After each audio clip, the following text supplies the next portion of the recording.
Indiana basketball and head coach Darren DeVries are trying to land one of the best centers in the country.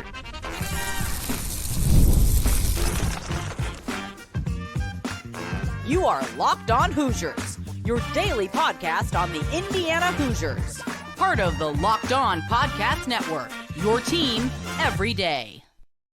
Welcome in. It is the Locked On Hoosiers podcast. I'm your man, Jacob Goins. I appreciate you being here, making this your first listen or your first watch every single day. We are part of the Locked On Podcast Network, which is your team every day. Today's episode of Locked On Hoosiers is brought to you by Monarch Money. Take control of your finances with Monarch Money. Use the code LOCKEDONCollege at monarchmoney.com for 50% off your first year. Well, thank you so much for being here. Get your week started with us here at Locked On Hoosiers. We'll talk about Indiana football and how their win total is still at 8.5, where that compares with some of the other teams as we've been talking about these teams on the Big Ten squad. Plus, Indiana football lands another commit in the class of 2026, and they're climbing up the rankings, flirting with a top 30 class right now. But Indiana basketball is getting another visitor on campus as Darren DeVries and this staff are trying to get one of the best centers in the country. In the class of 2026, it was confirmed that Latrell Allmond will be making a visit in late June to Bloomington to check out the Indiana Hoosiers. Latrell Allmond, Latrell-Allmond, 2 L's in both locations. Latrell Allmond, okay? He's a 4-star in the class of 2026. He's from Richmond, Virginia. He's got several offers from multiple big-time programs. Louisville is in there. Florida State is in there. But Indiana is getting a visit according to reports. A 4-star in the class of 2026, considered to be the third best center in the class, according to 24/7 Sports. And someone who is 6'8", 225 pounds, has a 7-foot wingspan, does Latrell Allmond. And he plays the center position really, really well at the high school ranks. Of course, he's playing in the AAU ranks as well, the team loaded AAU team. And, you know, there's a lot of people that would hear the height and weight and say, well, that's not really a center in college basketball. It's 6'8", 225. And there's been a lot of conversations like that on this channel in particular. And he plays his position well. Could he be a power forward? Could he end up being a 4 at the college game? Yeah, there's a decent chance of that. But what stands out to me about Allmond is the fact that he moves really, really well. He gets up and down the floor. He moves his feet defensively. You don't see a lot of big guys do that. They try to just use their size and kind of get in the way, right? He is able to shuffle his feet. I'm not going to go as far to say that he can guard 1 through 5. But if he gets put on an island and they kind of get some isolation and try to get the switch on him with a smaller guard, I trust him to at least hold his own for a little bit. Not 20 seconds or anything like that, but, 8 to 10 seconds out of the shot clock. The film I've seen, I trust him to at least do that, okay? There's still a lot of growing to be done here in terms of his basketball IQ and maybe, getting more muscular and things like that. But when you turn on the film of Latrell Allmond, he looks really, really good. And he started to do this thing that centers have to do in today's game of basketball, doesn't matter what level, is he's starting to flirt with shooting threes. And he is an aggressive rebounder, just an elite scorer, and he's starting to shoot it from the outside. Now, I don't know the numbers on his outside shooting, but he is somebody who, in the film, there are some clips of him starting to do that. And I don't necessarily love it, but that's just where the game is. Look at the NBA. The best centers in the league, they have to shoot. We talked about that a year ago, not with Umar Ballo, but somebody like Malik Renew, even as a 4. You have to be able to step out and knock down a 3. So if Allmond is somebody who were to come to Indiana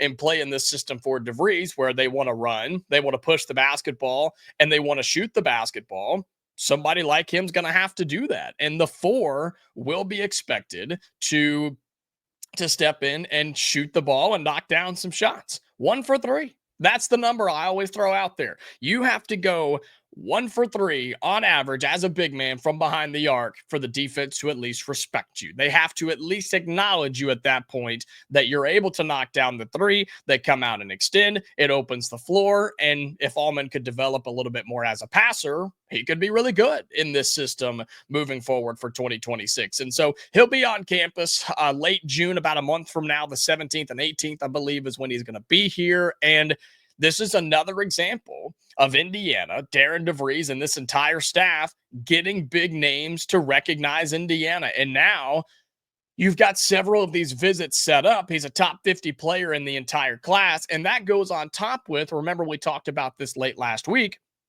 about the offers that you've extended to the players in the class of 2026. I have my list here from last week. The number 6 player in Jordan Smith, number 9, Anthony Thompson, number 10, Tony Bryant, number 11, Caleb Gaskins, number 14, Talon Kinney, number 23, Davion Atkins, number 24, Jalen Montanati. Those are just top 25s. This kid's top 50, and I think could continue to climb in the rankings. Don't hear 4-star and turn your nose up and be upset. Don't hear 6'8" center and yell at me and yell at others and say he's not going to play that position in college. Just be excited about this kid because I think he's really, really good. And we're looking for commitments. We're looking for that first domino to fall. Could it happen before Allmond gets here? Maybe. Could it happen with Allmond? Absolutely. And Darren DeVries needs to have this idea, and he did, and I guess this status in terms of what he did in the transfer portal, which was when you come to a visit to IU, you don't leave without committing. You don't leave without wanting to commit. Not that they're forcing them to do it. It's more of a, hey, when you come here, it's not going to get any better. You're not going to see anything better. You haven't seen anything better, and you won't see anything better. And that's what Indiana did in the transfer portal. I want that to become the narrative in high school recruiting because we're going after the best players. And they're not just here in Indiana. We're going all over the place. We're going in the South. We're going out West. We're going in the North. We're going right here at home in the Midwest. I mean, we are going everywhere possible and going after the biggest names. So if that narrative can become a thing where, man, you've got to take a visit to Indiana, that place is awesome, right? If these recruits start talking that way, they have conversations. They talk, they text, they see each other on social media. Like in today's world, they're all connected. And if that can become the identity of Indiana, where you go on a visit there and you don't leave without a commitment, and other programs are starting to worry about that and kind of be scared about that, that's a big deal.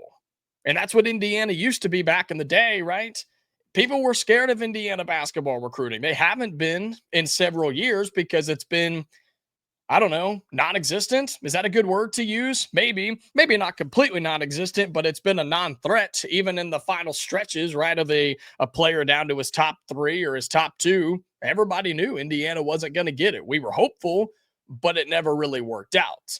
That can change. And I've said that about several players that we've talked about on this show. And Latrell Allmond could be just that. I think he would fit the system very well because of how he moves, because of his skill set, and the fact that he's only going to get better. And you have the flexibility of playing him at multiple positions, depending on what you get in this class, depending on what you bring in from the transfer portal, depending on what you bring back off of this year's current team. And somebody like Latrell Allmond, who I think is going to just climb the rankings, could be really, really good for this Indiana team in 2026. He's a top 50 player in the class of 2026. He's considered the 3rd highest ranked center in the country. He will be on a visit to Indiana in late June. All right, coming up here on Locked On Hoosiers, flipping over to football because we're talking about recruiting in basketball. We're talking about commitments in football as Curt Cignetti and the boys get another one in the class of 2026. We'll talk about him coming up next here on Locked On Hoosiers.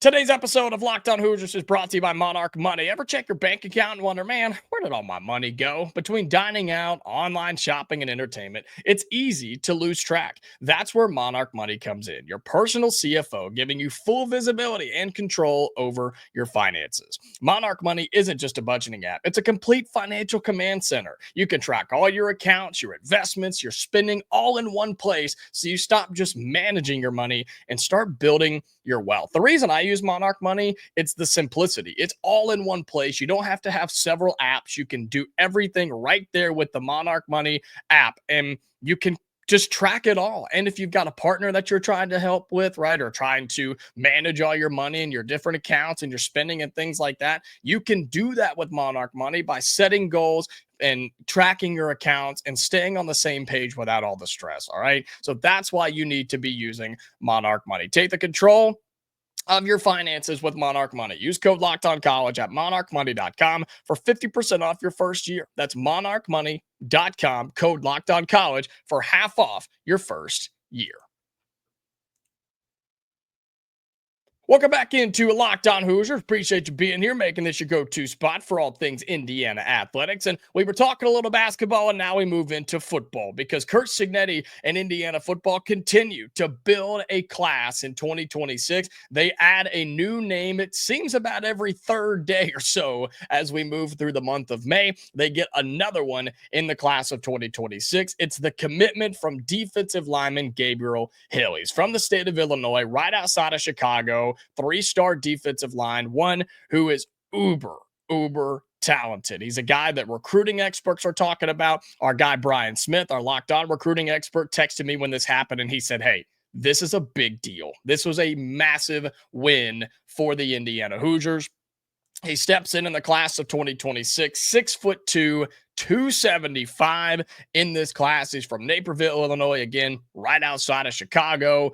Teams like Illinois, this in-state school, Iowa was after him. Cincinnati was after him as well. He said, nah, I'm coming to Bloomington. He took an official visit back in April and spoke about the relationships that he built with Pat Kuntz and then, of course, Curt Cignetti as well, and just liked what he saw. And you add this to what has already been a stacked recruiting class on the defensive side of the football, but just a stacked class in general, and you should be excited about what Indiana football is doing. This guy is extremely quick, moves to the football. He is a see ball, get ball type of player. And 6'2", 275, I would think more of a defensive end right now, or maybe on an edge, right? Kind of coming off and just telling him to get after the football. Could he play more interior? Maybe, but I think you have the luxury of flexibility here with this guy because of just the pure raw athleticism that he brings to your class. And so, again, you beat out likes of Illinois, Iowa, Cincinnati, others, LSU, Texas A&M were in on this kid too from down in the SEC, someone who had near 20 offers in this class, and he now joins your class for 2026. He is the 53rd ranked defensive lineman according to 247, and someone who now joins your class as the 9th overall commit for 2026, where Indiana's rank is now 31st in the country. You bring in another 3-star. You've got mostly 3 stars in there so far, and that's okay. That's okay. I'm not worried about it at all because I think Gabe Hill is a phenomenal athlete, a phenomenal player, and one that wants to be at Indiana. And there are comments from him, I mentioned it, where he talks about the relationship that he built with the coaching staff, with Curt Cignetti and the guys around the program. That seems to be a pretty consistent message, right? That seems to be a pretty consistent thing that commits and recruits are talking about is, man, they just love the people in this building. They love how they get treated and they want to play football here.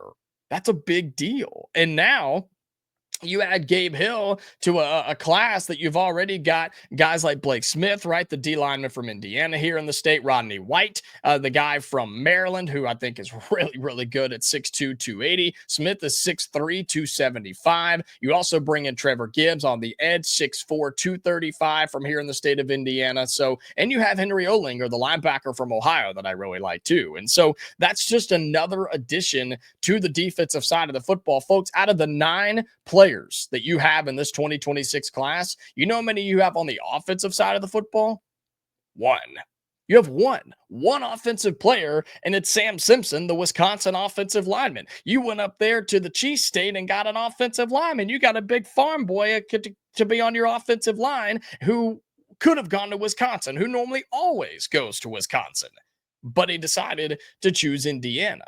But 8 of your 9 commits in next year's recruiting class are on the defensive side of the football. Tell me where you think Kurt Cignetti's mind is. Tell me where you think he feels you win and lose football games in the Big Ten in 2025 and beyond. It's up front and it's on defense. You're going to get offensive guys. You're going to find them. You're going to get a couple of quarterbacks and receivers and running backs and things. And I'm very confident in that. But it's very obvious that you are trying to beef up the interior and making sure that you're going to stop the other team, right? And that's what Indiana has done. I mean, they just had the number 1 ranked defense in the country last year, and I think it could flirt with being very similar again this year. But you're building for the future. Again, you've got 2 D linemen, 3 D linemen now with Gabe Hill. You've got a safety with Lawrence Timmons, apologies. You've got a corner with Casimir Hicks from Indianapolis. Love him. A couple of linebackers with Jacob Savage, Henry Olinger, Trevor Gibbs as the edge. And then Sam Simpson, as I mentioned, is the only offensive player. But you're quietly moving up the recruiting rankings in terms of the team rankings across the country. 24/7's got you at 31st.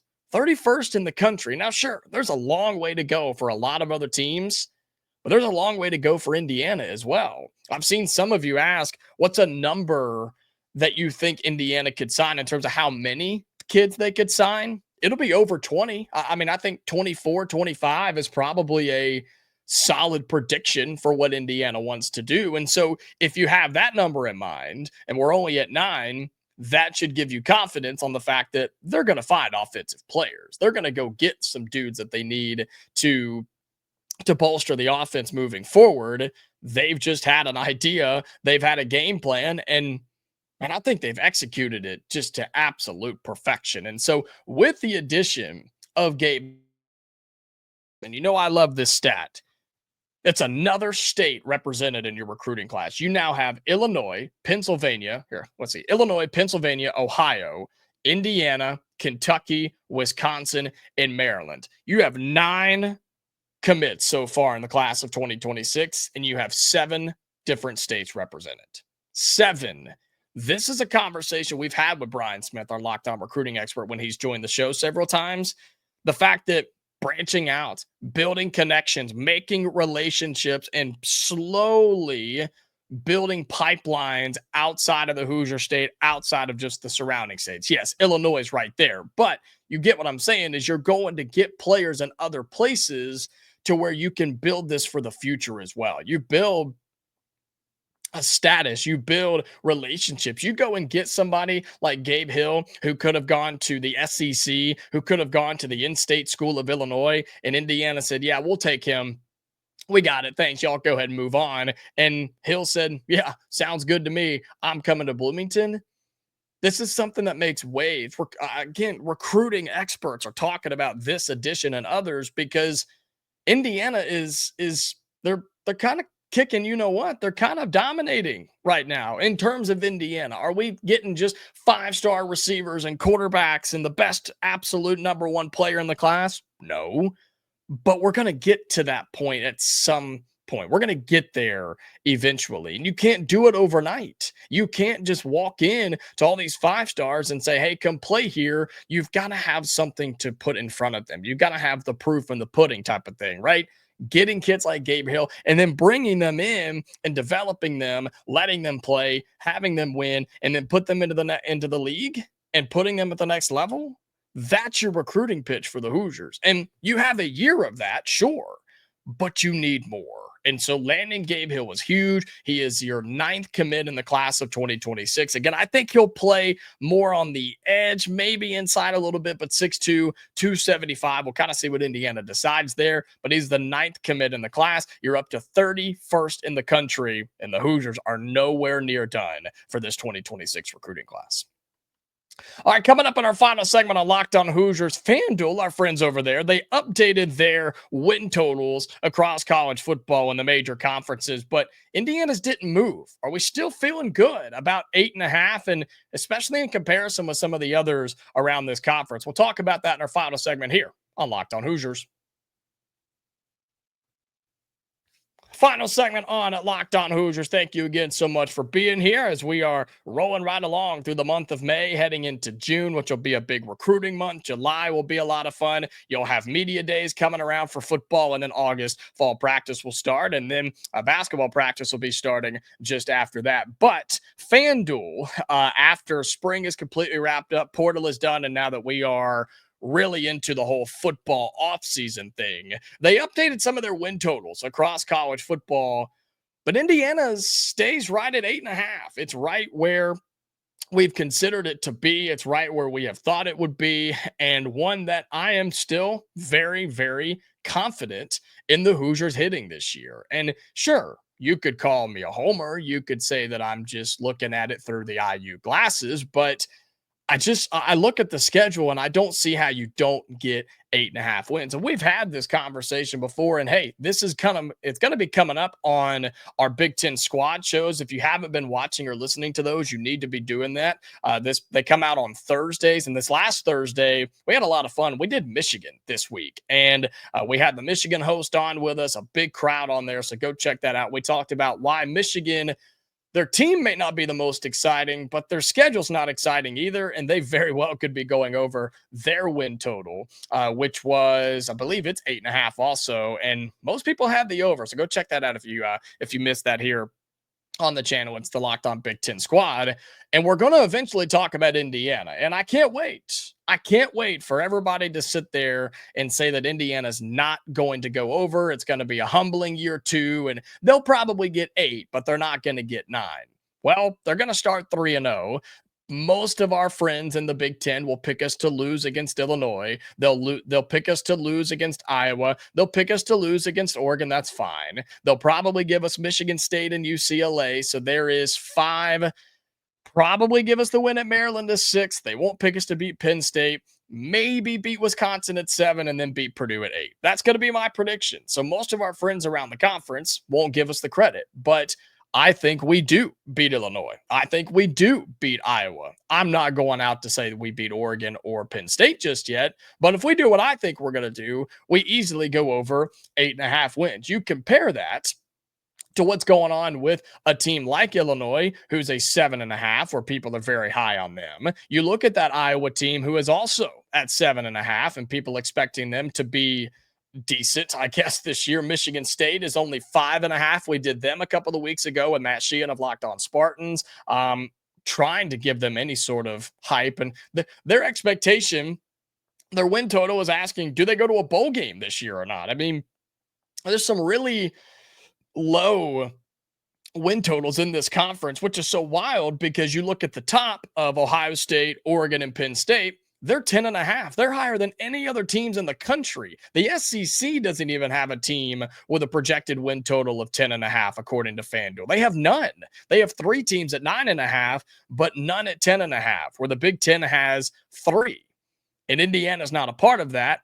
But 8.5 just seems a little low. And we actually had this conversation too with Spencer McLaughlin of Locked On College Football on Friday's episode, where we did a full season preview. And we were talking about it being not disrespectful, but just kind of underwhelming a little bit. And the fact that people maybe don't have high expectations for the Hoosiers. And I asked him straight up. I said, hey, what are the outside expectations for Indiana football? Not the Indiana fans, not in Bloomington, not in the state, but across the country, the outside perspective and expectation level for the Hoosiers in year 2 under Curt Cignetti. And he said, win the ones you're supposed to and have a say come November. And what he meant by that was be in the college football playoff conversation when the calendar flips to November. You don't have to make it, and I don't think anybody's predicting you to do that.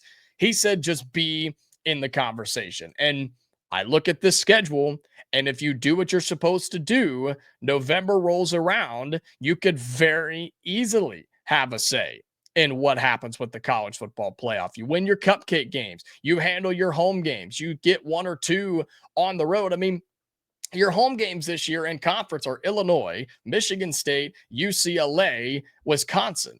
You have to win those, I think. I mean, and I know Wisconsin could be good or they could be bad. I don't think Luke Fickell's even the coach by the time we get to that game. So you win your ones at home. I'm not worried about going to Iowa. I know some people are. I'm not. I'm not worried about going to Iowa or to Maryland or to West Lafayette. I think Indiana can win all three of those games. And guess who you play in November? You go to Happy Valley. You go to Penn State on November 8th in 2025.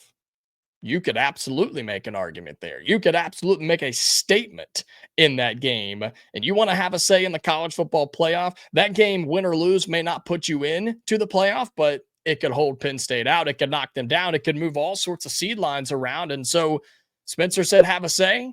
I think we will. And I think 8.5 is fine. I think it's too low, but to make a little money, if you're into that sort of thing, go to fanduel.com and you can sprinkle a little bit on that, because I think it's a lock. I think it's a given with the coaching staff, with the talent and everything we have.